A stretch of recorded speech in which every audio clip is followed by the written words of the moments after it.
Sebanyak tajuk yang dipohon ataupun diminta oleh muslimat ibu, tajuk berkaitan dengan aidah, berkaitan dengan aidah. Saya bacakan sedikit biodata yang berbahagia Ustaz Engku Ahmad Fadil dan Engku Ali.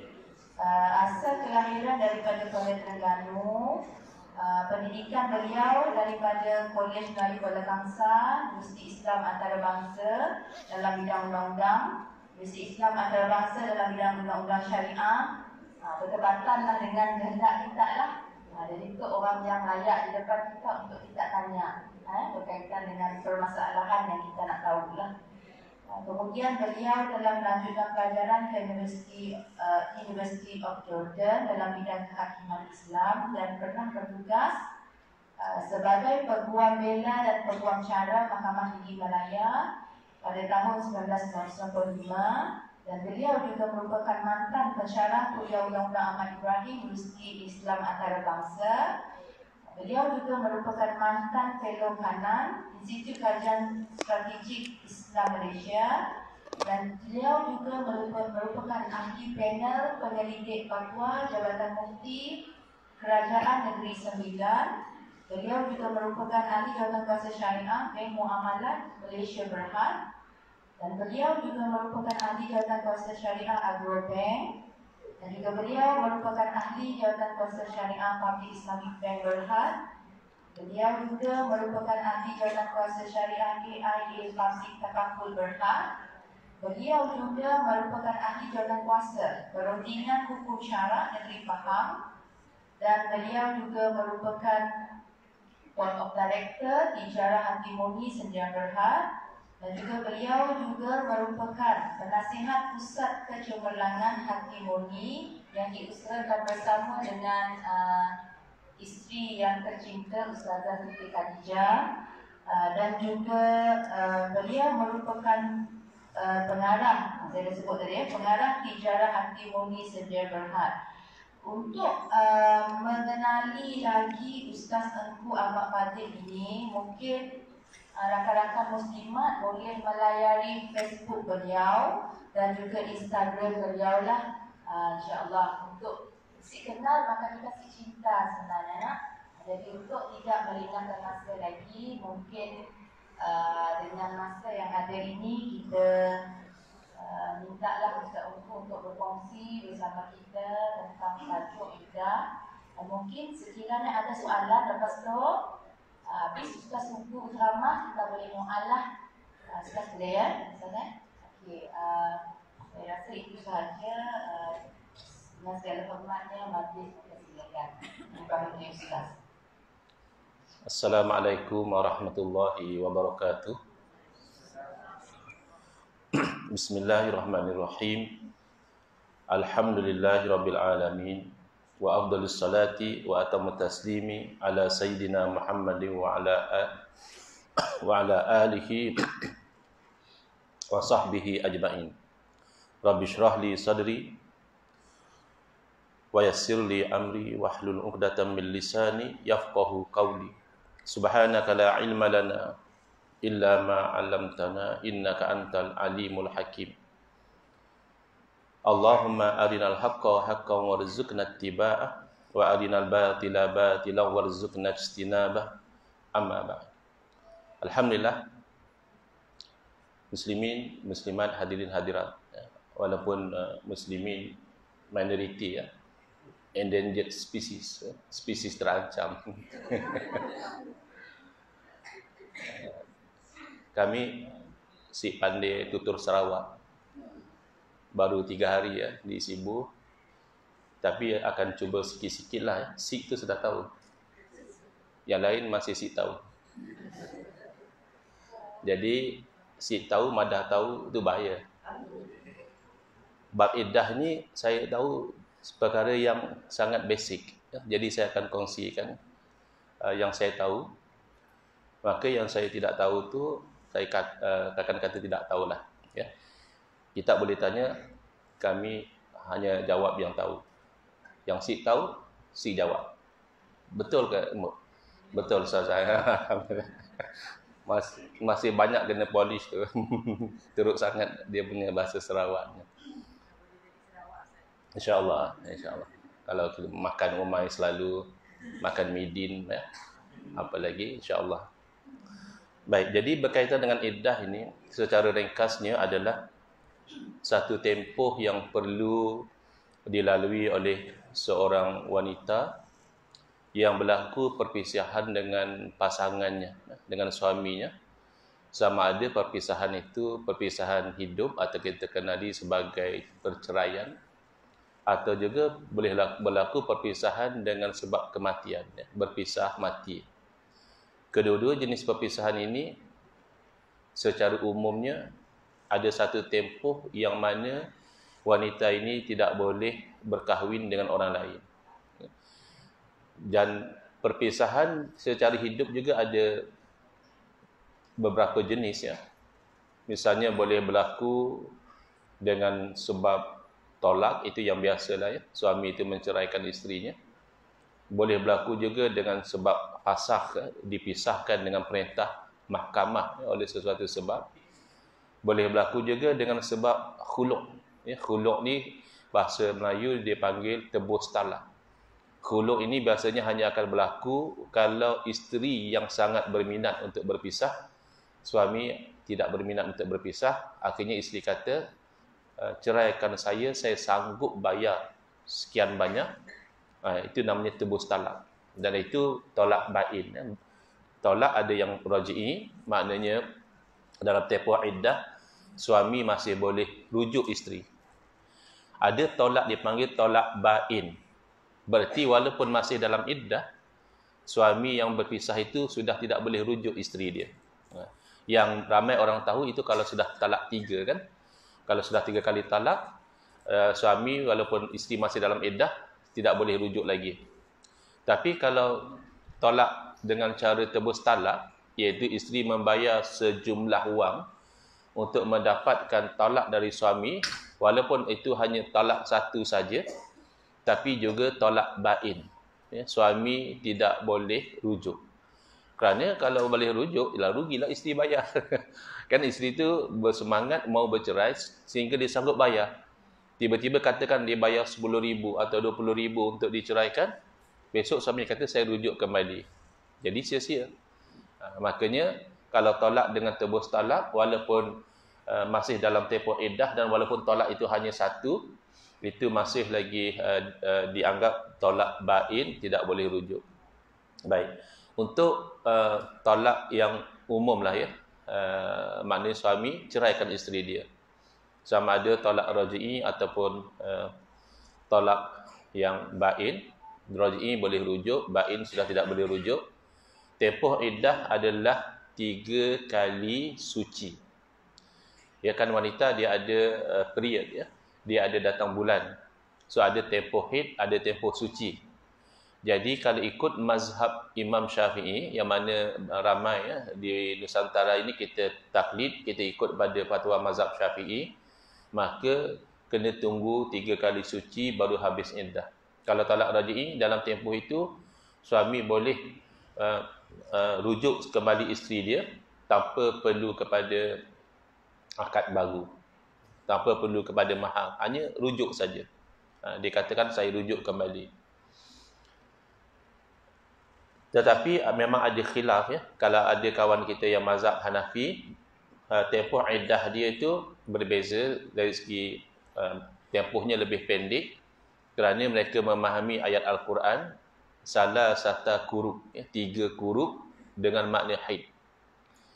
Jadi kalau 3 kali suci kan lebih panjang, kerana 1 suci antara 2 haid. Kan 1 haid suci, 2 haid suci, 3 haid kena tunggu lagi 1 suci.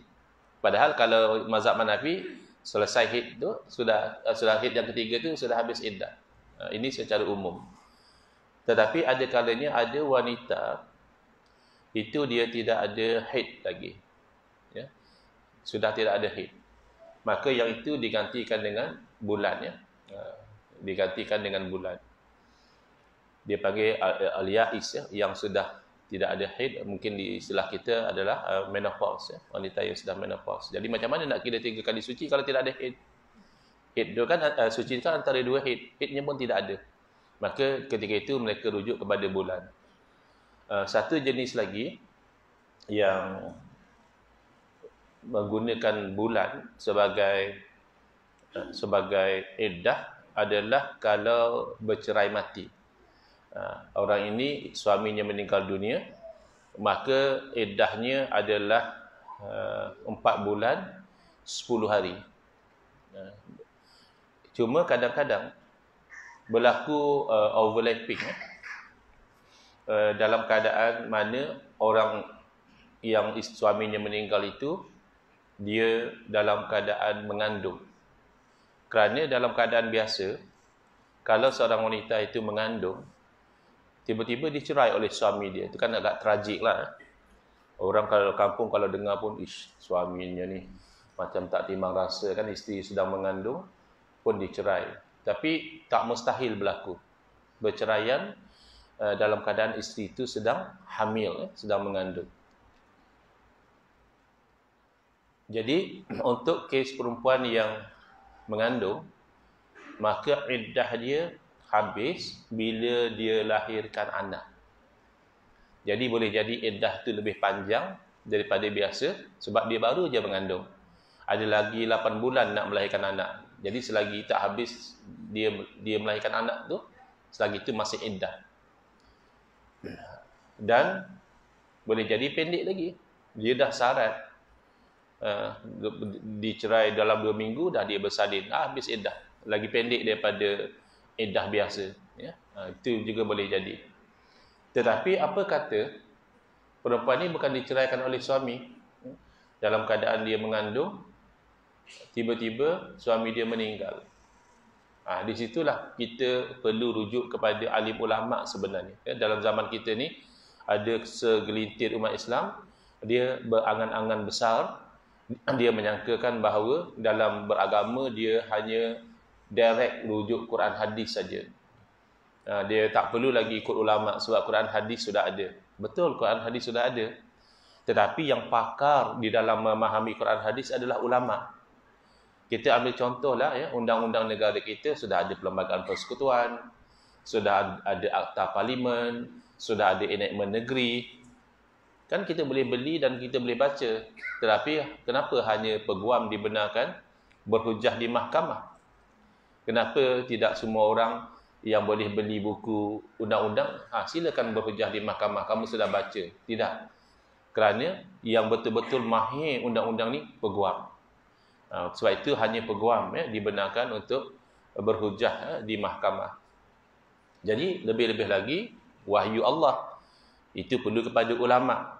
Jadi dalam Al-Quran ada 2 ayat yang bila kita baca kita tertanya-tanya yang mana satu. Satu ayat cerita tentang perempuan yang suaminya meninggal, hendaklah dia iddahnya selama 4 bulan 10 hari. Dalam masa yang sama, ayat Al-Quran juga mengatakan orang perempuan yang mengandung, maka iddahnya adalah dengan dia melahirkan kandungan. Sekarang ni kita nak apply yang mana satu? Dia dalam masa yang sama orang yang sedang mengandung, dia dalam masa yang sama dia adalah perempuan yang kematian suami. Kita nak ikut 4 bulan 10 hari atau kita nak tunggu dia lahirkan kandungan? Jadi ini yang para ulama kaji. Maka dalam keadaan mereka inilah pakar-pakar pun masih ada perbezaan pandangan, ya, di kalangan para ulama.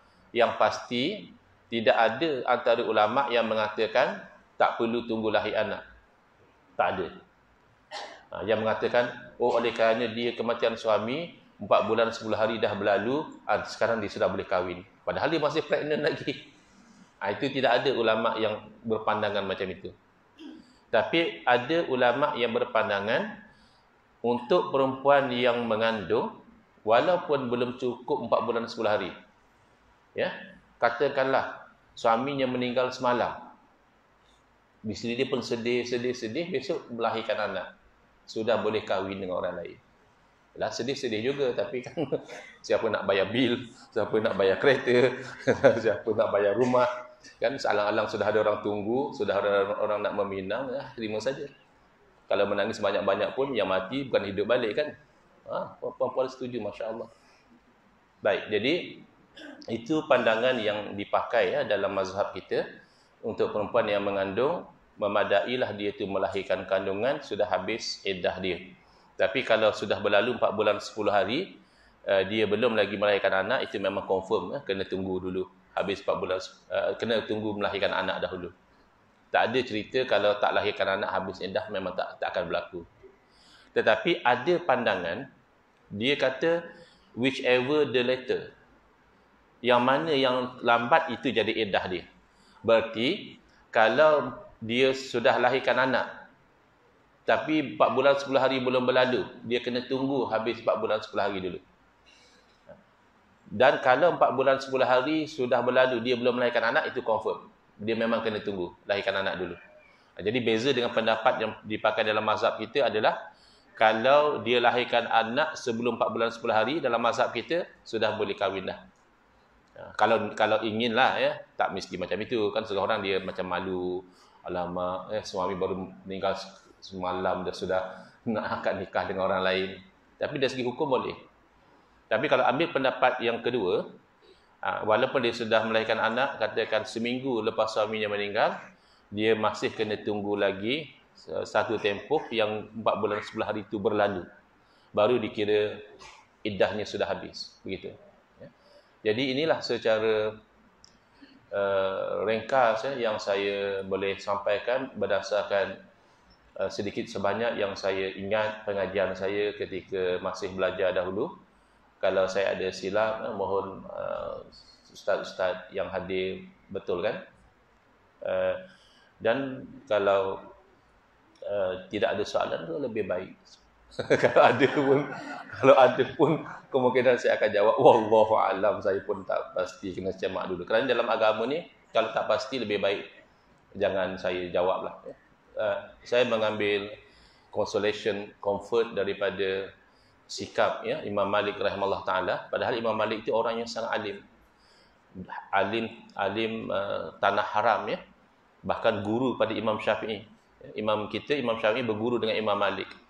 Diriwayatkan bahawa Imam Malik apabila ditanya dengan pelbagai masalah, lebih kurang 40 masalah agama, beliau hanya jawab sekitar 6 masalah kalau tidak silap saya. Lagi 34 beliau jawab la adri, saya tidak tahu. Jadi kalau seumpama Imam Malik pun tidak segan mengatakan tidak tahu pada masalah, jadi lagi Ustaz Engku ni sepatutnya lagi banyak jawab tidak tahu. Satu kejadian yang lain, ada orang datang daripada jauh. Katakanlah contohnya Imam Malik tu dia tinggal di Kuala Lumpur. Orang ni datang dari Sibu semata-mata nak tanya fatwa Imam Malik. Sudah diberitahu, kata ada orang datang ziarah, Imam Malik pun bersiap, pakai elok, keluar terima tetamu. Jadi kata mereka, kami datang ni nak tanya tentang satu masalah agama. Jadi ditanya-tanya soalan begini. Macam mana hukumnya Tuan Imam? Jawab Imam Malik, wallahu alam la adri. Wallahu alam, saya tak tahu. Lalu orang tu macam kecewa. Kalau dari Sibu ke Semenanjung hanya nak tanya soalan, tiba-tiba yang dijawab 2 patah je, saya tak tahu. 3 patah, la adri bahasa Arab 2 patah. Itulah kecewa. Kata mereka, tapi Tuan Imam, kami ni datang dari jauh. Kata Imam Malik, ya kamu kalau turun dari langit, kalau saya tidak tahu, saya tidak tahulah. Kan? Jadi moral of the story, jangan tanya soalan lah. Silakan, kalau tidak ada lagi, saya ingin sambung sedikit dengan membaca hadis Nabi sallallahu alaihi wasallam. Silakan. Ustazah. Terima kasih Ustaz Abu. Mungkin ada soalan daripada muslimat kita. Saya rasa memang ada soalan, Ustaz. Ada soalan kan? Boleh soal. Kita lebih kepada soal jawab apa sebenarnya. Kita apa? Silakan Ustaz. Waalaikumsalam. Rentetan daripada iddah tadi. Okey. Saya lebih suka merujuk kepada iddah akibat kematian. Okey. So sebaik saja kematian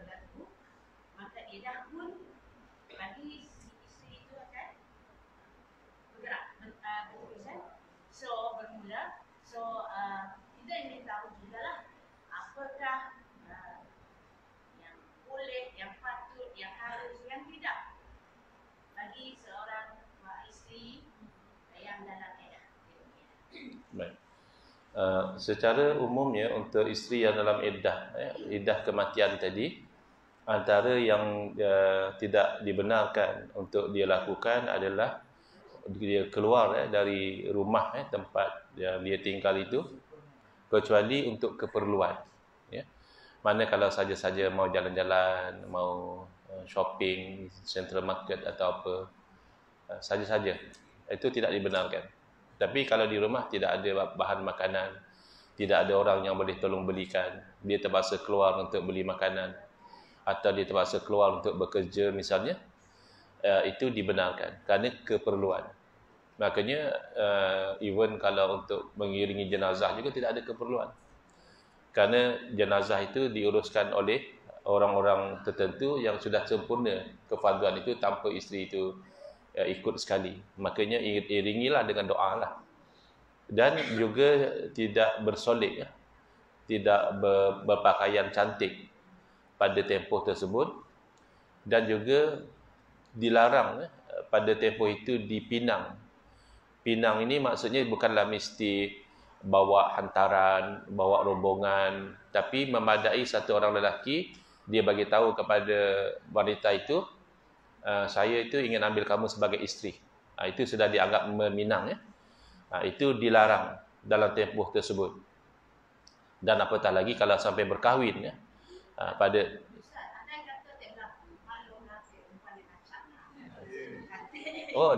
di Sarawak perempuan pun kacak ya.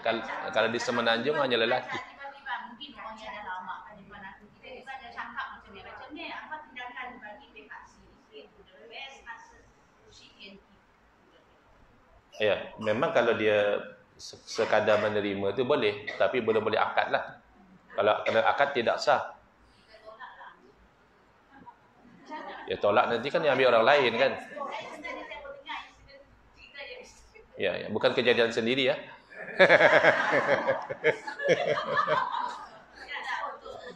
Yalah, untuk pengetahuan. Ya, betul. Baik, jadi dia memang dilarang perbuatan itu, tetapi misalnya dia minang pada masa iddah, perbuatan itu dilarang. Tapi perkahwinan of course lah, selepas iddah, perkahwinan itu sah. Cuma kan perbuatan itu adalah satu perbuatan yang dilarang kerana meminang wanita yang masih dalam iddah. Cuma yang diberi pengecualian dalam Al-Quran adalah peminangan itu dilaku secara, saya tak tahu kalau bahasa Arab dia kata kinayah. Sarawak bahasa apa ya? Dia tidak cakap direct. Kiasan. Ya. Dia kiasan. Dia tidak kata saya mau ambil kamu sebagai isteri.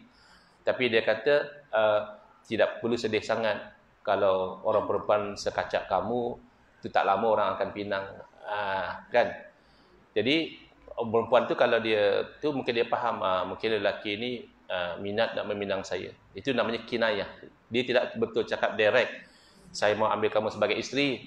Tapi kalau dia kata ya, kacak ya, wanita kacak seperti kamu ni, tak lama nanti pasti ada orang mau atau macam itu dibenarkan. Kinayah.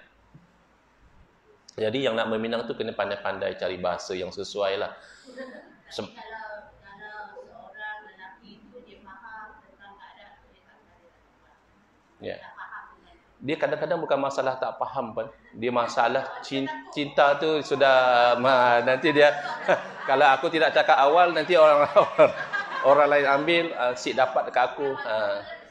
Itu dia tahu kadang tapi cinta kan. Sudahlah itu hari sudah sik dapat, kali kedua pun sik dapat juga. Jadi lebih baik dia cakap dulu. Boleh ke gitu? Okey, ini yang akad. Okey, ini cerita macam life must go on.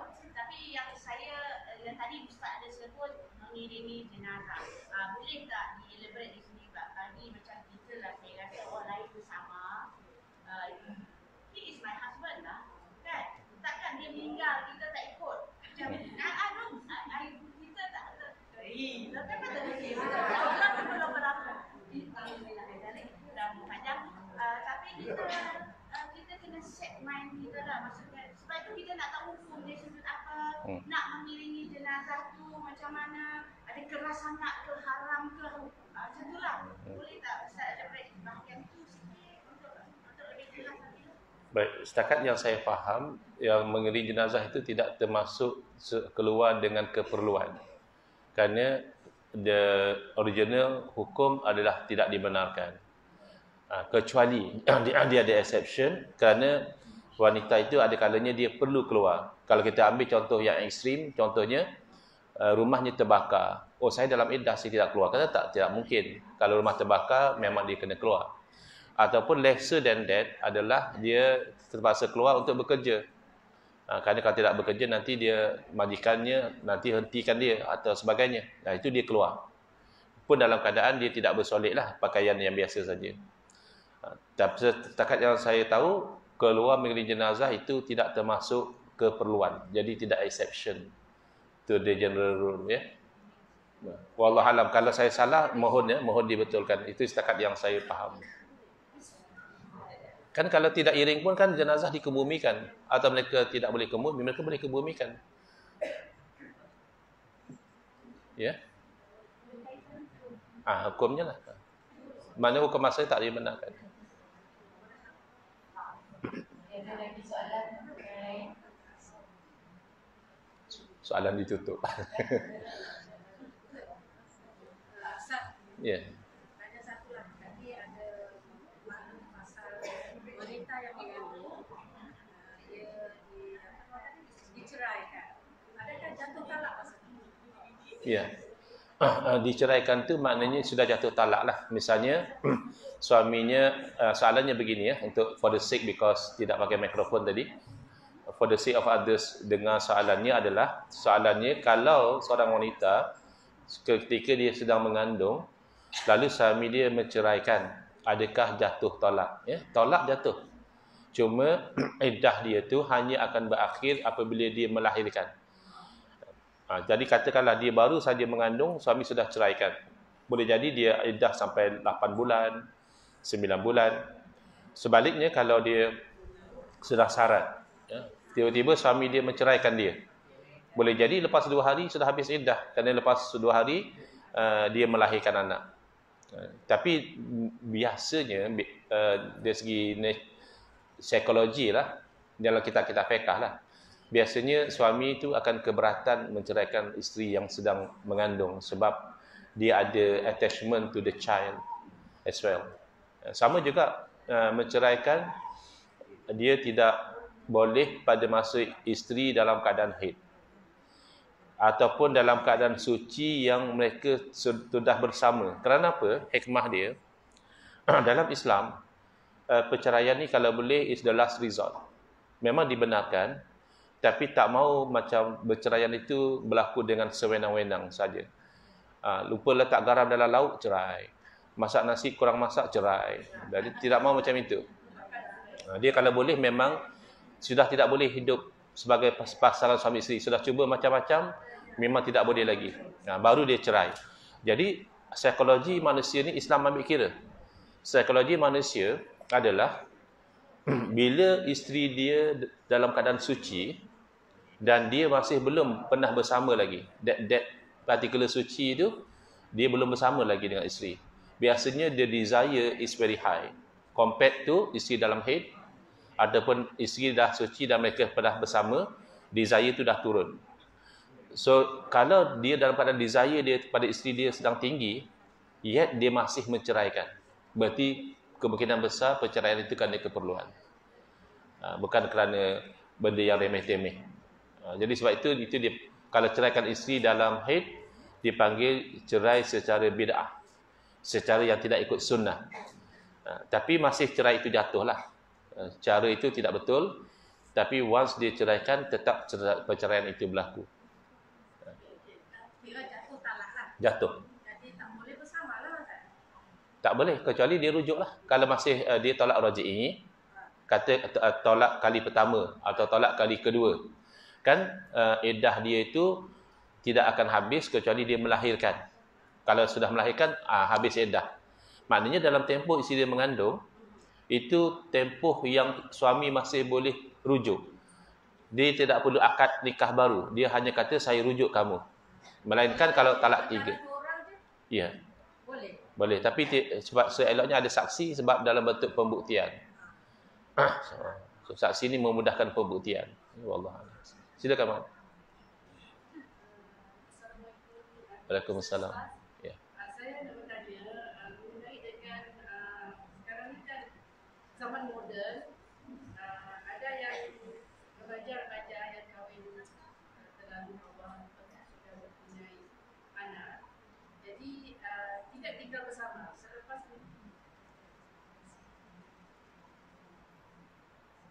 Ustaz, selepas berkahwin mereka mendapatkan anak. Selepas itu mungkin ada pertelingkahan ataupun tidak persefahaman dalam perkahwinan itu.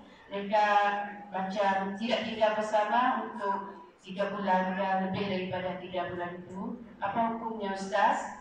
Dan keduanya, apabila seorang isteri yang mohon untuk diceraikan oleh suami, jadi suami enggan menceraikan dia, tapi mereka berpisah untuk sekian lama, nafkah tak diberi. Satu, dan lafaz ketiganya lafaz cerai dalam menggunakan handphone, WhatsApp, apakah hukumnya, Ustaz? Terima kasih. Baik, saya cuba jawab yang terakhir terlebih dahulu, iaitu lafaz cerai menggunakan WhatsApp. Katakan dia WhatsApp isteri dia, dan dia katakan dia ceraikan isteri dia dengan satu talak. Jadi bab menceraikan ini, pertama dia ada 2 jenis ya. Satu dengan lafaz yang soreh, jelas. Kedua dengan lafaz dia panggil kinayah, iaitu secara kiasan. Cerai dengan lafaz yang soreh, umpamanya saya ceraikan kamu. Itu lafaz yang soreh kalau dalam bahasa Melayu. Kalau dalam bahasa Arab dia guna istilah tolak, tolak tuki. Yang itu tidak perlu kepada niat. Yang mana suami kalau dalam mahkamah dia mengaku, memang dia kata saya ceraikan kamu, tapi kata dia kepada qadi, tapi masa saya cakap tu saya tidak ada niat mau ceraikan dia, maka dakwaan suami itu tidak diterima. Kerana lafaz yang jelas tidak perlu kepada niat.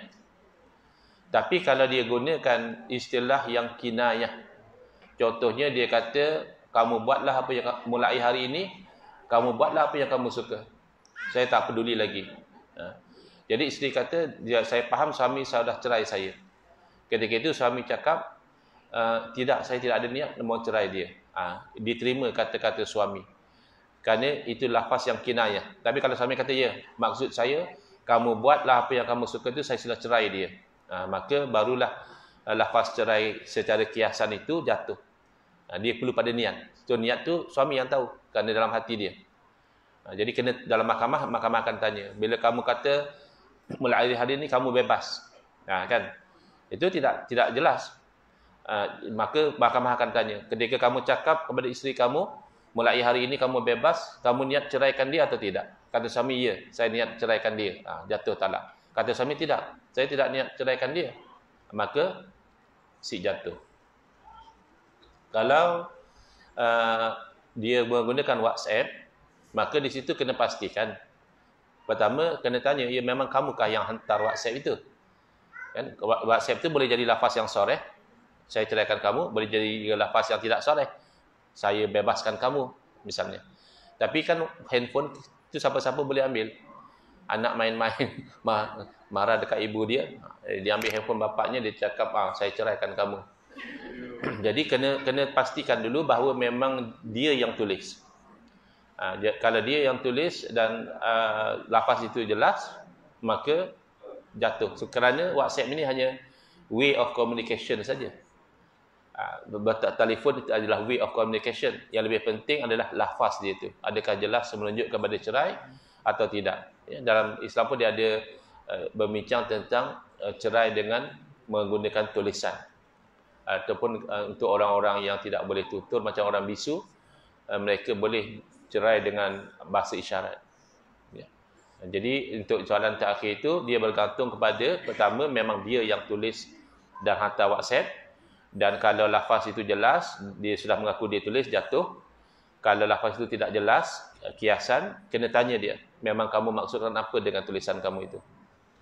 Kemudian soalan yang pertama adalah dia tidak tinggal bersama ya. Jadi asalnya suami isteri dia kena tinggal bersama. Tetapi mungkinlah sebab tidak kesefahaman jadi tidak tinggal bersama. Tidak tinggal bersama itu kerana apa? Kalau kerana misalnya isteri itu yang tidak mahu, suaminya ajak tinggal bersama, dia tidak mahu, maka akan ada isu nusyuz di situ.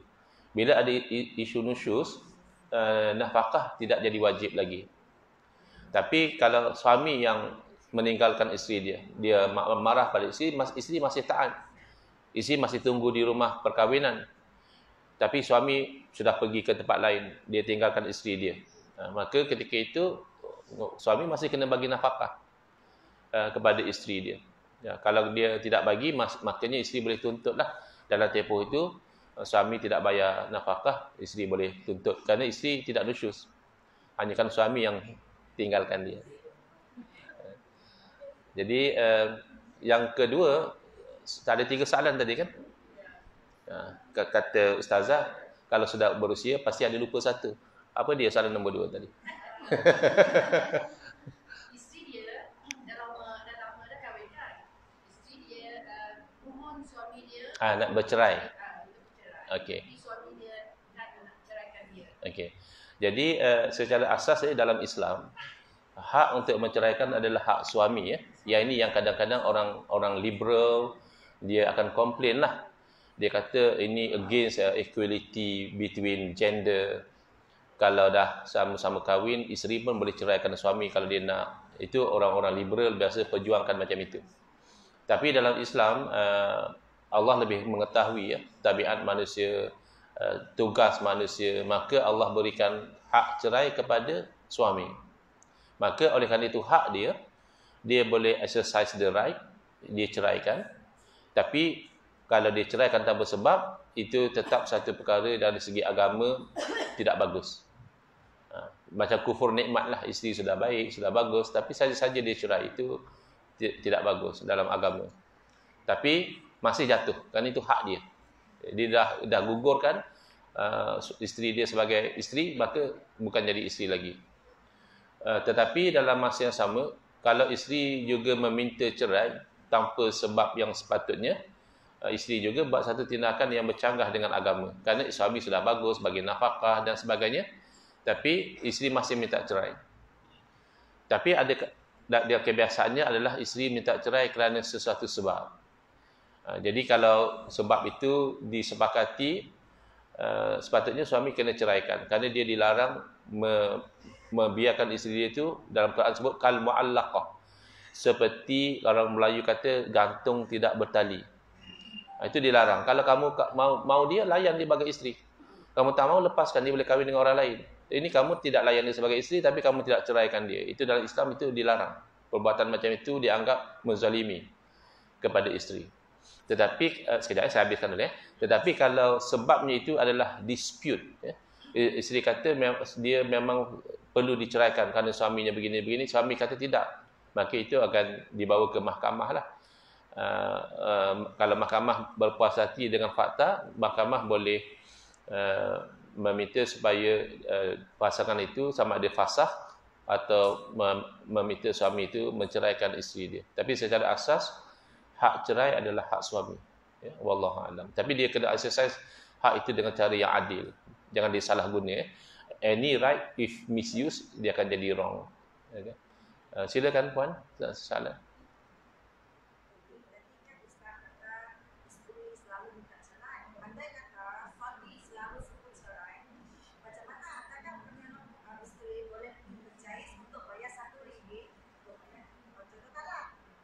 Okey.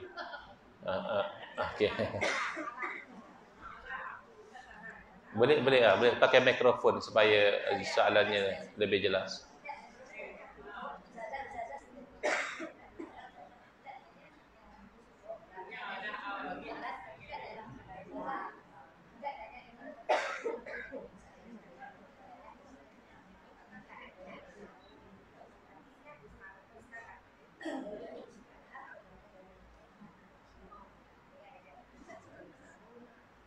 Nanti kan Ustaz kata kami isteri sebagai isteri selalu meminta cerai. Tapi kalau suami yang selalu sebut cerai, adakah kami istri berhak jais untuk bayar RM1 untuk jatuhkan talak? Baik. Yang pertama, yang cakap isteri selalu minta cerai itu yang bertanya, bukan saya. Itu soalan kedua. Isteri minta cerai ya. Okey. Kalau suami pula dia tengok ya. Suami selalu sebut cerai itu macam mana? Kalau suami itu selalu cakap saya ceraikan kamu, setiap kali dia cakap jatuh. Ya, memang sudah jadi. Kalau 3 kali, maka dia tidak boleh lagi rujuk isteri dia, kecuali selepas isterinya kahwin dengan orang lain dan berlaku perpisahan. Kalau masih mau bersama, akad nikah lain. Kalau dia cakap saya ceraikan kamu. Tapi kalau dia kata, kamu kalau tidak dengar cakap saya kan nanti saya akan cerai kamu. Dia belum cerai lagi, tapi dia ugut isteri. Jadi itu tidak sampai, setakat saya tahulah, tidak menjadi satu alasan untuk isteri pergi ke mahkamah dan bayar RM1. Kerana asalnya begini, dia bukan masalah bayar RM1 boleh cerai, bukan. Dia asalnya adalah bila suami itu dia tinggalkan isteri dia, dia neglect isteri dia, tidak hirau, akhirnya isteri itu akan jadi mudarat. Tapi oleh kerana cerai itu adalah hak suami, maka apa jalan supaya isteri yang ditinggalkan dalam tempoh katakan 4 bulan, tidak ada nafkah, apa dia punya exit dia? Tak ada, sebab suami tak ceraikan dia. Maka mereka cuba cari satu solusi. Mereka pergi kepada satu elemen dipanggil ta'liq. Ta'liq ni conditional divorce. Maknanya suami akan sebut, kalau kamu buat macam ini, jatuh 1 talak. Itu ta'liq. Ataupun tidak mesti kamu buat. Kalau begini berlaku, jatuh 1 talak. Jadi cerai macam itu juga dibenarkan. Dia tidak immediately happen. Kadang-kadang suami tidak mahu isterinya buat satu perkara. Lalu dia cakap, kalau kamu pergi juga ke sana tanpa izin saya, jatuh 1 talak. Tujuannya itu supaya isteri dia tidak pergi. Tapi kalau isteri dia pergi, jatuh talak. Maka mengambil konsep ta'liq inilah, dia orang try to solve the problem isteri-isteri yang terbiar macam itu. Suami selepas akad diminta buat lafaz ta'liq. Iaitu sekiranya saya meninggalkan dia dalam satu tempoh, katakan 4 bulan, tanpa memberi nafkah kepada dia, dan dia mengadu kepada qadi, dan qadi berpuas hati dengan bahawa itu betul, dan saya membayar kepada qadi RM1, maka tercerailah dengan cara ta'liq. Bila isteri saya membayar kepada, dia kata tercerailah dengan cara khuluk. Jadi dia orang sudah hybrid. Asalnya ta'liq, dia hanya kata, kalau saya meninggalkan isteri saya dalam tempoh 4 bulan berturut-turut tanpa memberikan nafkah dan dia mengadu kepada qadi dan sabit di sisi qadi perkara tersebut, maka tercerailah isteri saya dengan 1 talak, dia kata macam itu ya.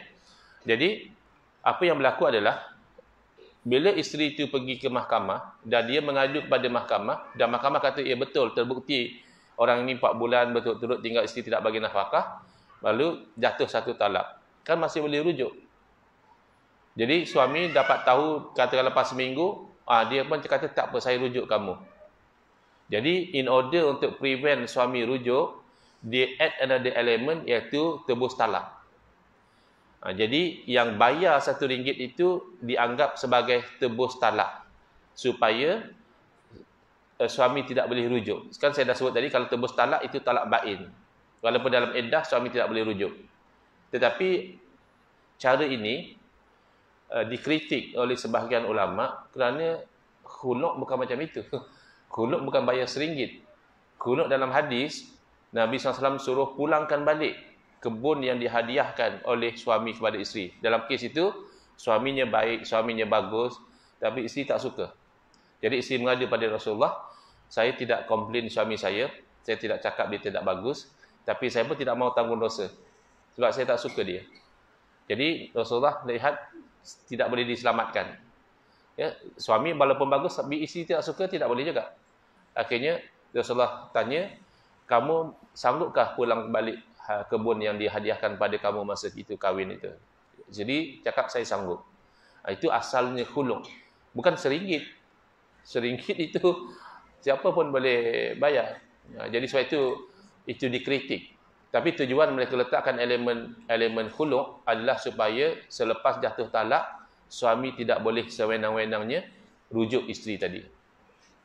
Tapi ini memang the exact benda macam tu zaman Nabi tidak berlaku. Is either ta'liq boleh ataupun khuluk saja pernah berlaku zaman Nabi. Tapi hybrid macam itu wallahu alam, ini mungkin ijtihad scholars, contemporary scholars lah. Wallahu alam. Tapi kalau dia selalu sebut cerai, tidak boleh jadikan alasan untuk pergi mahkamah bayar RM1 itu tidak. Cuma eloknya cari orang untuk nasihat suami lah. Jangan kau selalu cakap macam itu, jadi kau stres lah. Sikit-sikit cerai, sikit-sikit sebut cerai. Kena ada orang yang nasihat lah, orang yang suami kita hormat, kita minta dia nasihat. Sebab biasanya suami ni dia ada orang yang dihormat. Kalau orang itu cakap, dia mudah sikit nak dengar. Andai kata suami tidak bagi nafkah, apa isteri yang harus tahu? Ada kata bulan ini dia bagi, seterusnya tidak bagi berapa bulan. Lepas tu bulan seterusnya bagi juga. Macam mana? Nafkah dia tu itu kemampuan dia kah atau macam mana? Takkan adalah isteri untuk bagi duit dengan suami? Betul. Itu keistimewaan seorang isteri, iaitu walaupun katakan isteri itu kaya sekalipun, ya, dia adalah CEO syarikat, gaji dia dah katakan 30,000 sebulan. Suami dia hanya kerja office boy, gaji 1,000 lebih saja. Tapi sebagai seorang isteri, nafkah dia wajib atas suami. Okay. Tetapi nafkah itu mengikut kemampuan suami.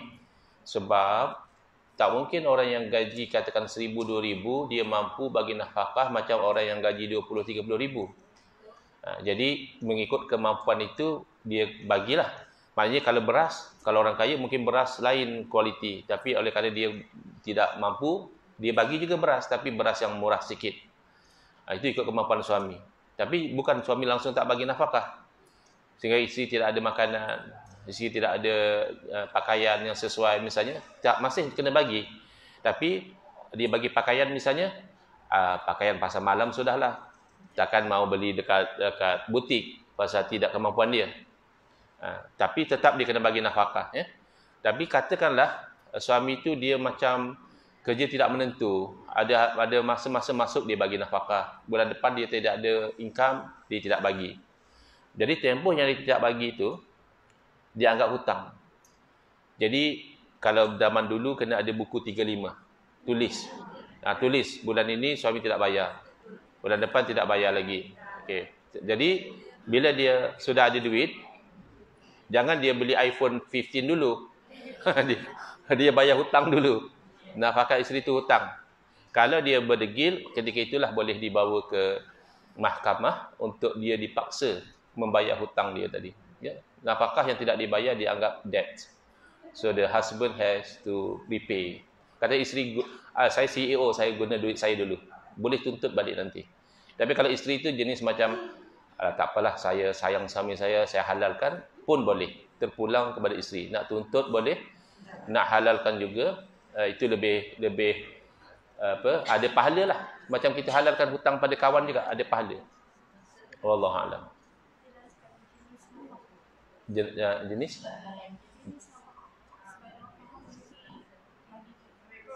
Sekejap ada permintaan dari ustazah supaya jelaskan jenis nafkah. Nafkah asasnya adalah makan, pakaian dan tempat tinggal. Okey. Jadi tak semestinya dia bagi duit. Kalau dia bagi makanan juga kira nak bagi nafkah. Dia beli pakaian juga bagi nafkah. Dia bayar sewa rumah juga dikira nafkah. Ya, bukan mesti ini nafkah kamu. Tidak semestinya begitu. Dia boleh dalam bentuk in kind or in cash. Ada suami dia suka in kind. Dia beli-beli, ini makanan kamu hari ini. Ada suami dia suka in cash. Dia bagi duit, ini kamu belanjalah untuk bulan ini.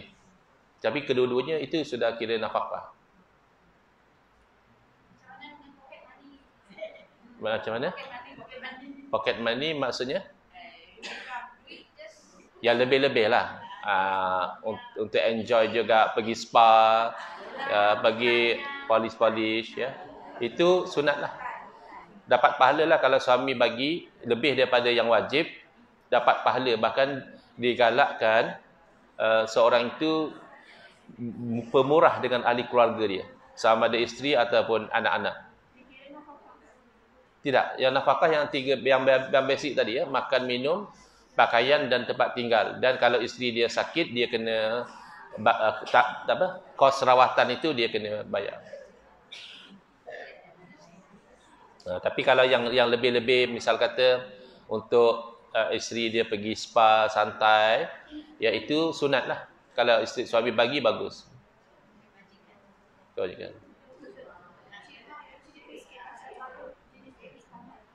Okey, ada permintaan dari ustazah untuk saya ceritakan jenis-jenis talak.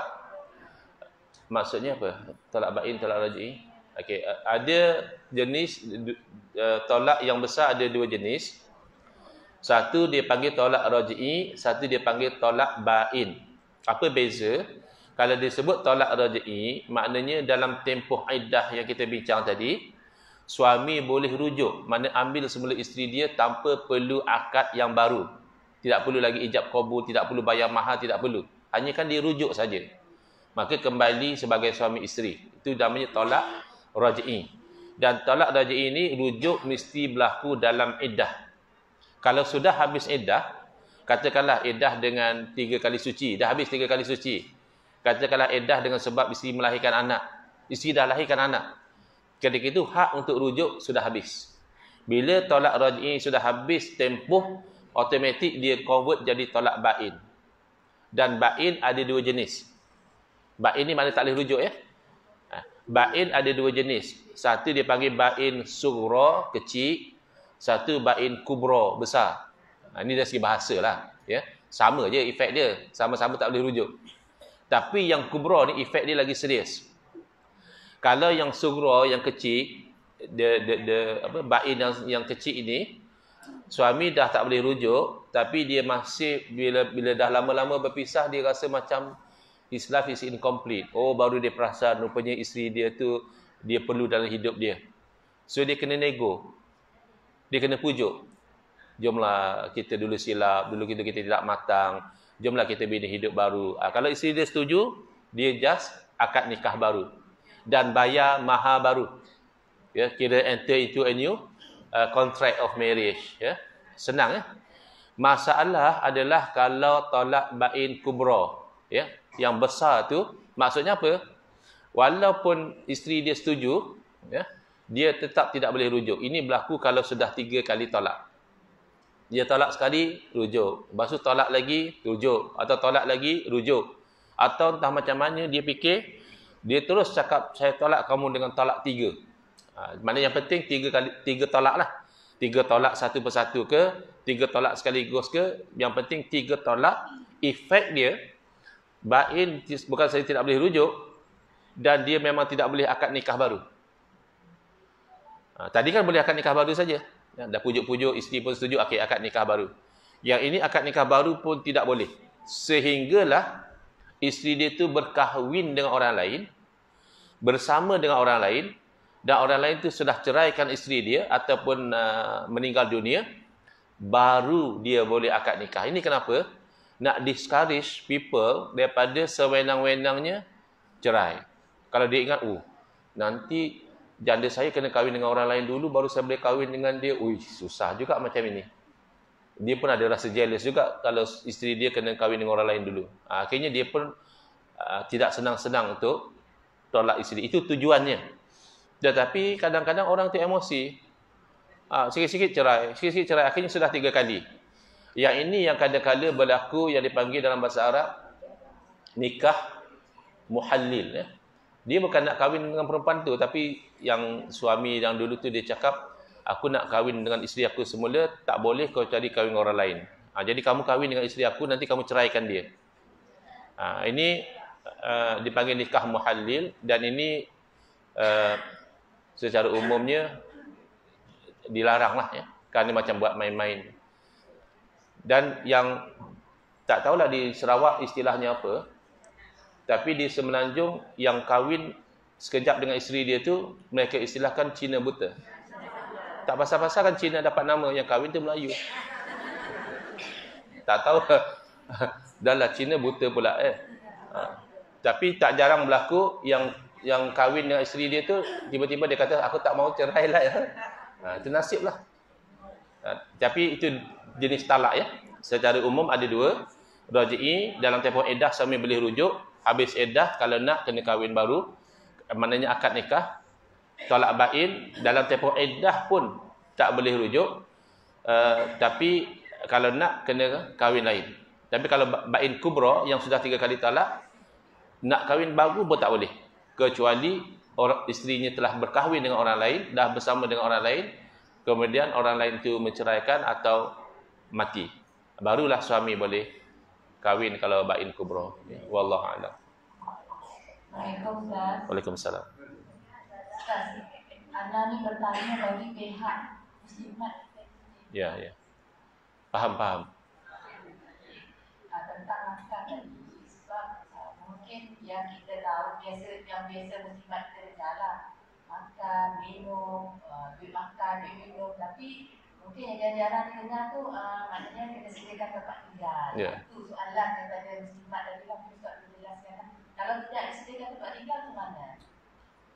Tinggal rumah dia, contoh maksudnya tinggal rumah perempuan lah.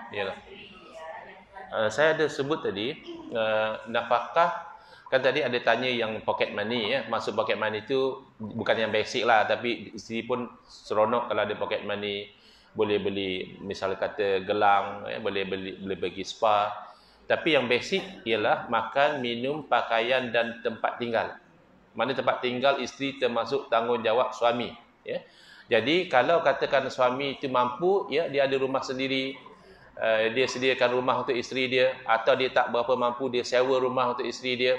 Tapi yang berlaku misal kata dia tinggal di rumah isteri dia atau dia tinggal di rumah bapa dia, itu dengan redha daripada isteri boleh. Isteri kata tak apa, ataupun dia yang seolahnya dia bayar pada isteri dia tu sewa, memang rumah isteri dia tapi ada kena tanggungjawab atas dia, maka dia bayar kepada isteri dia, mana aku sewa rumah kamu untuk kita duduk sebagai matrimonial home. Sebab obligation atas suami ya. Tapi semua yang saya tanggung, apa tanggungjawab suami? Semua yang saya tanggung nafkah suami. Kalau suami tidak tanggung nafkah isteri macam mana? Apa tanggungjawab?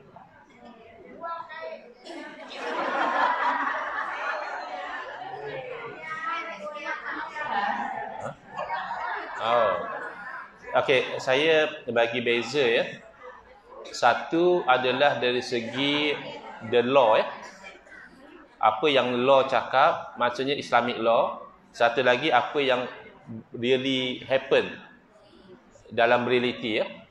Dari segi law, dari segi syariah law, tidak boleh suami tidak bagi nafkah pada isteri ya, berdosa dia. Kerana itu adalah satu kewajipan. Bahkan katakanlah suami ini dia tak mampu bagi nafkah kepada isteri kecuali dia bekerja, maka wajib dia bekerja. Asalnya tak wajib, kamu nak kerja, yang penting kamu ada duit. Kan ada orang tak kerja pun ada duit, ada rumah sewa, ada apa kan. Tapi katakanlah suami kita ni jenis orang yang kalau dia tidak keluar bekerja, dia tidak mampu bagi nafkah kepada kita, maka dia keluar bekerja itu wajib. Berdosa dia tidak keluar bekerja. Kerana dengan sebab dia tak keluar bekerja lah, kewajipan bagi nafkah dia tu terabai. Jadi dari segi law, tak ada cerita suami isteri tanggung nafkah suami. Tak ada, ya. Yang ada adalah suami tanggung nafkah isteri walaupun isteri kaya. Baik, tapi dari segi realiti boleh berlaku sebaliknya. Suami tak bagi nafkah, isteri pula yang beli itu beli ini. Maka dekat situ ada dua kemungkinan. Kemungkinan pertama, isteri redha. Atas sebab tertentu dia redha. Bila dia redha, selesai. Dia ada kaedah, dia kata redha adalah tuan kepada hukum. Asalnya hukum kata suami kena bagi nafkah. Isteri kata tak apa, saya banyak duit. Suami saya memang baru bekerja, susah nak dapat duit. Saya reda tanggung. Boleh. Ataupun isteri tak reda. Bila isteri tak reda, suami dalam keadaan berdosa tidak tunaikan tanggungjawab, katalah isteri kata oleh kerana nak makan, isteri guna duit dahulu. Yang itu dikira sebagai hutang. Jadi segi lawnya, bila sebab tu kena ada bukti. Ya, senang nanti kalau kita nak tuntut ke mahkamah, dalam tempoh sekian, sebenarnya saya yang bayar nafkah kami. Jadi mahkamah tengok ada bukti. Jadi ketika itu, mahkamah kata kamu sekarang diperintahkan membayar semula sejumlah wang untuk membayar hutang nafkah kepada isteri. Dari segi law memang suami kena bayar. Yang boleh ubah hanya reda isteri saja. Isteri kata saya reda, saya tak ada masalah, saya banyak duit. Boleh. Wallahualam. Satu lagi soalan Ustaz dari kaum awal kami ini. Saya wakil lah Ustaz lah. Jadi isteri ni dengan suami dia selalu duduk di kedai kopi lah. Jadi dia kedai kopi minum-minum, sekumpulan segelintir dari keluarga kawan sebelah suami datang menyapa lah. Kamu minum dengan siapa ni? Dengan masa dengan mem awak ke? Yang dengan dia minum tu adalah isteri dia. Jadi kawan dia datang menyapa, awak masih minum dengan isteri awak ke? Bukan, dia cakap. Saya dah lama ceraikan dia. Jadi selalu perkataan cerai-cerai itu dimain oleh suami dia apabila berjumpa dengan kawan-kawan dia. Jadi si isteri terasa lah. Dia nak tanya macam mana hukumnya, Ustaz. Alright, dia dalam hadis ya, Nabi SAW memberitahu, saya ulang ya soalan tadi. Suami dia suka buat joke, tapi joke dia tu dia kata sudah cerai isteri dia. Padahal tidak pun, dia tidak cerai pun, tapi bila kawan tanya, dia cakap dah aku dah lama cerai dengan dia. Dalam hadis Nabi SAW memberitahu ada 3 perkara kalau dikatakan dengan bersungguh-sungguh jadi. Tidak gurau, memang betul-betul cakap jadi. Dan kalau dikatakan dengan main-main, hanya gurau-gurau saja pun jadi. Ada 3 benda, kalau bersungguh-sungguh jadi, kalau bergurau juga jadi. Iaitu nikah, tolak dan merdekakan hamba. Ya. Jadi tolak tidak boleh dibuat gurauan. Ya. Kalau dia kata saya bukan maksudkan betul-betul saya hanya bergurau, tetap jatuh tolak. Walaupun kecuali kalau dia guna lafaz yang tidak jelas lah. Kalau dia guna lafaz tidak jelas, itu kita kena tanya dia, kamu maksud bercerai atau bukan. Tapi kalau dia memang guna lafaz cerai, saya dengan isteri saya sudah ceraikan dia, maka itu dianggap betul-betul. Lafaz cerai tidak boleh buat main-main, tidak boleh buat gurau-gurau, dan tidak boleh buat lakonan. Katakanlah suami isteri pelakon, dalam skrip lakonan dia kena cakap aku ceraikan engkau, lalu dia pun berlakon, tetap jatuh juga. Tak boleh main-main lafaz cerai. Lafaz nikah juga hati-hati ya. Kot ada orang yang ada anak perempuan, dia gurau dengan kawan dia, aku nikahkan kau dengan anak perempuan aku. Kawan dia pun aku terima, kan jadi.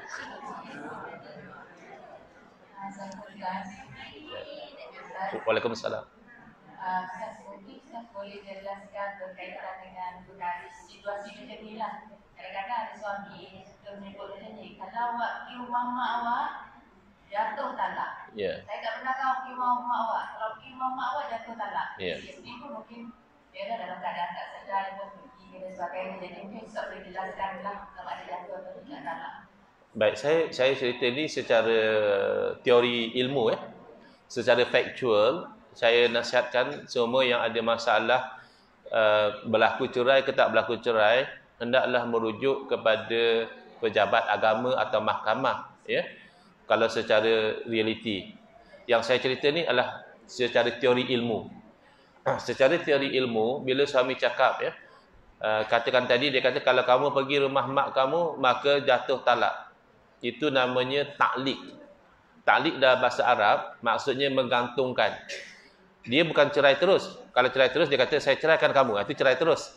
Tak, dia kata kalau. Nah, kalau tu mana menggantungkan. Kalau kamu pergi juga ke rumah ibu kamu, tercerai kamu talak satu.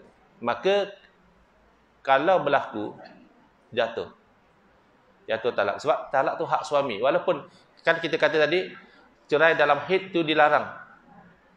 Sepatutnya dicerai isteri dia dalam keadaan suci dan belum dia gauli lagi. Tapi kalau dia buat juga yang dilarang tadi, isteri dia tengah haid dia ceraikan, cerai jatuh. Macam haitsuma auqa'a waqa'a. Macam mana dia buat jatuh. Sebab itu hak dia. Tapi tak cantiklah. Kenapa pula sampai nak larang isteri pergi rumah mak dia sendiri? Kalau dia akan cakap, kalau kamu pergi berlepak dengan kawan-kawan kamu tu, itu masih boleh tahan lagi. Sebab kadang-kadang isteri kalau lepak dengan kawan sampai 2-3 jam, jadi suami marah. Tapi kalau rumah mak kan disuruh juga isteri itu silaturahim dengan ibu dia. Tapi dari segi talak jatuh kerana dia sudah taklid dengan perkara itu. Wallahu a'lam.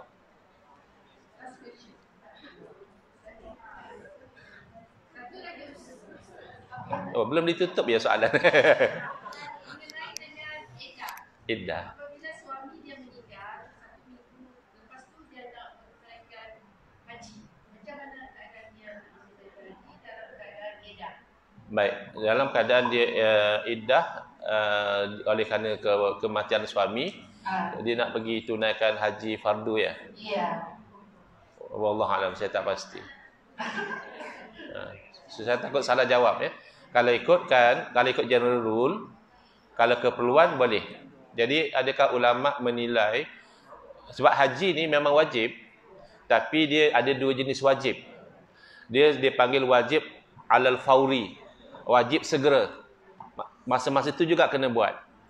Tetapi haji dia dalam mazhab kita termasuk wajib alat tarakhi. Wajib tapi dia boleh tangguh. Jadi saya tidak pasti yang wajib boleh tangguh ini adakah satu pengecualian untuk larangan tadi atau bukan satu pengecualian. Sebab itu saya tidak berani jawab ya. Kena rujuk dahulu adakah haji ini termasuk pengecualian atau tidak. Kerana dia wajib yang masih boleh tangguh. Kalau suami hidup, isteri nak pergi haji, suami kata jangan pergi, maka isteri itu tidak pergi. Bukan kerana tak wajib, tapi kerana wajib itu boleh tangguh lagi. Wallahu a'lam. Assalamualaikum Ustaz. Waalaikumsalam. Saya dari tadi dah nak tanya tapi sabar. Saya Innallaha ma'as sabirin. Okey, menentu tentang talak tadi Ustaz. Di satu posisi perempuan tu mengandung Ustaz, isteri dia mengandung. Ya. Lepas tu tak tahulah apa masalah punca kan. Dia jatuhkan talak masa pregnant 3 bulan lah. Ya.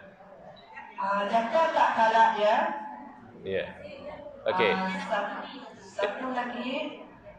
Saya jawab dulu boleh tak? Sebab kadang-kadang bila tanya banyak soalan, nanti saya kena suruh ulang lagi. Sebab bila sudah jawab lupa pula soalan. Boleh. Okey.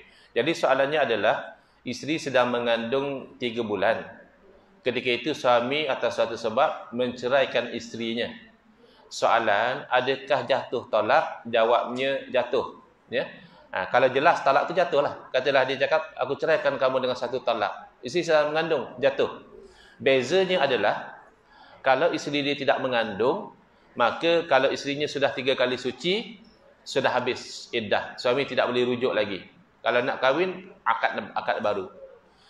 Bezanya adalah kalau dia mengandung, katakanlah sudah berlalu 3-4 bulan pun, dia belum melahirkan anak. Ya, kalau 3 bulan mungkin tersisa lagi dalam 6 bulan kan. Jadi selagi dia tidak melahirkan anak, belum habis iddah. Cerai jatuh, iddah dah berjalan, tapi iddah itu tidak akan habis selagi mana isteri belum melahirkan. Jadi dalam tempoh 6 bulan menunggu isteri melahirkan tu, suami masih boleh rujuk lagi. Jatuh tetap jatuh, tapi iddah belum habis. Mana masih ada peluang untuk rujuk. Itu saja beza dia. Jelas ke puan? Baik, wallahu alam. Soalan kedua. Puan lupa ya? Okey, soalan kedua. Posisi sama untuk seorang isteri, dia tengah bersalin. Tiba-tiba suami dia tak apa lah, tak tahu apa punca kan. Tiba-tiba dia melepas talak. ketika isteri dia bersalin? Adakah jatuh talak ataupun dia tertanggung? Talak macam mana pun jatuh. Ya, hanya kan tak jatuh kalau isteri dah mati. Isteri dah meninggal, dia jatuhkan talak. Itu tak jatuhlah sebab orang sudah mati. Kalau isteri dia sedang buat apa pun, dia jatuhkan talak, dia jatuh. Cuma kalau saya akan tertanya-tanya, kalau sedang bersalin, tengah-tengah kepada baby keluar, boleh pula dia ceraikan isteri dia. Kalau saya tidak tertanya-tanya talak jatuh atau tidak. Talak memang jatuh. Habis iddahnya tu macam mana? Adakah dengan bersalin itu terus habis, atau sebab tengah bersalin maka tengah dia berpantang, Ustaz. ya? Tengah dia berpantang. Tengah berpantang. Oh. Saya salah faham lah. Saya ingat tengah bersalin betul-betul tengah dekat labor room. Okey, tengah berpantang. Okey, sudah. Kalau lepas berpantang, berarti dia menceraikan isteri yang tidak mengandung, ya. Ya, berarti bila habis tempoh iddah yang biasa itulah, maka habislah tempoh iddah isteri, ya. Sebab bukan dia dianggap perempuan yang tidak mengandung lah, dia baru bersalin dalam pantang lagi. Saya pun pening tengah bersalin. Baik. Faham. Dalam iddah wajib. Dalam iddah tolak raj'i tidak ada khilaf, wajib nafkah. Jangan suami ingat aku sudah cerai dia, bapa aku bayar nafkah. Tak, dia masih dalam iddah. Jadi kamu wajib bayar nafkah, ya. Yang seingat saya ada khilaf kalau tolak bain. Tolak yang tidak boleh rujuk. Iaitu seingat saya ulama khilaf, sebahagian kata tidak wajib nafkah, sebahagian kata juga wajib. Tapi kalau tolak raj'i pasti memang wajib nafkah atas suami dalam tempoh iddah. Wallahu a'lam. Okey Ustaz, soalan terakhir. Alhamdulillah. Saya ni sudah kena trik. Ustaz Syed Abdul Aziz cakap setengah jam. Ini sudah lebih 1 jam. Tak apa lah. Ustaz,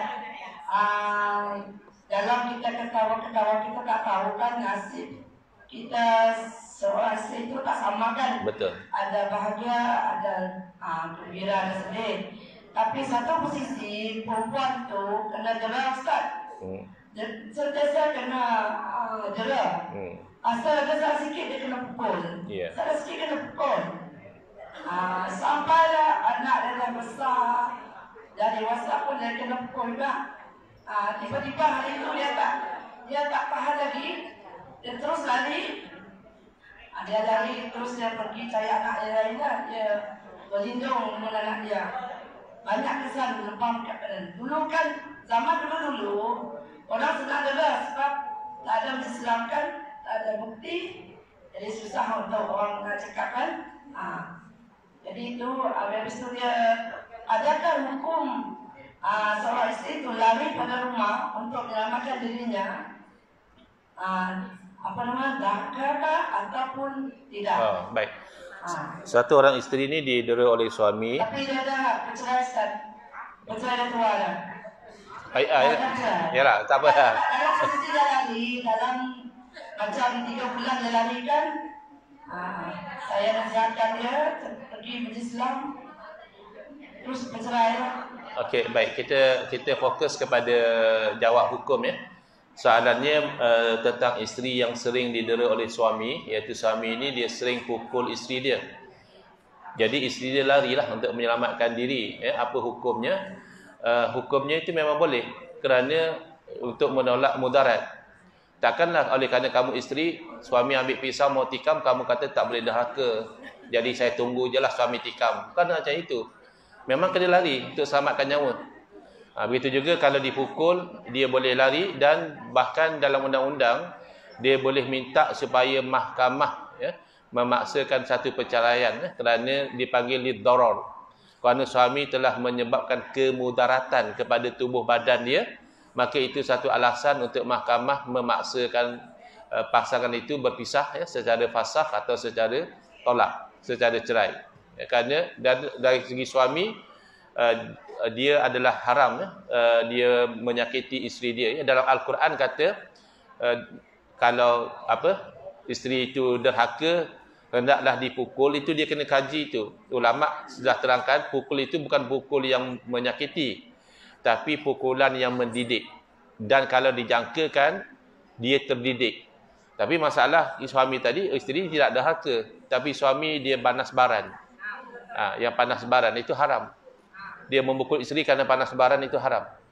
Yang dibenarkan dalam agama, memukul untuk mendidik, dan memukul untuk mendidik dia tidak sampai cedera, sampai, sebab orang perempuan kalau kita pukul dia sedikit pun dia sensitif. Jadi orang itu dia boleh terdidik dengan pukulan yang sedikit. Tapi biasanya yang kes cedera bukan dia pukul kerana nak mendidik, dia pukul kerana dia panas baran. Itu haram, dan isteri boleh ke mahkamah lah untuk minta dipisahkan dengan suami kerana suami mudaratkan badan dia. Wallahu a'lam. Kan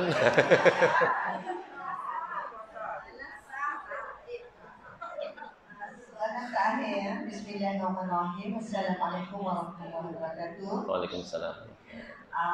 Ni soalan terakhir, betul-betul terakhir. Bukan cubaan ya, betul-betul.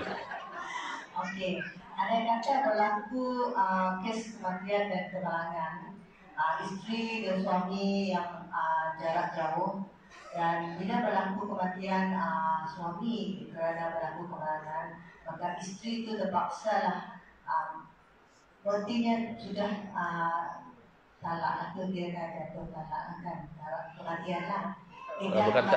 Bukan talak, berpisah. Sebab talak ni ialah suami yang buat. Kalau mati bukan talak. Itu maknanya iddah dia. Iddahnya sudah bermula dari situ. Jadi ada kata berlaku keperluan untuk si isteri itu pergi mengurus urusan jenazah dan juga urusan dan apakah dibolehkan dia pergi mengurus, contohlah probate, urusan itu dalam masa yang terdekat yang melibatkan kadang-kadang pengecaman mayat yang dibolehkan untuk keperluan, memang dibolehkan. Tak ada masalah. Wallahu a'lam. Baik, saya ucapkan terima kasih atas soalan-soalan ditanyakan.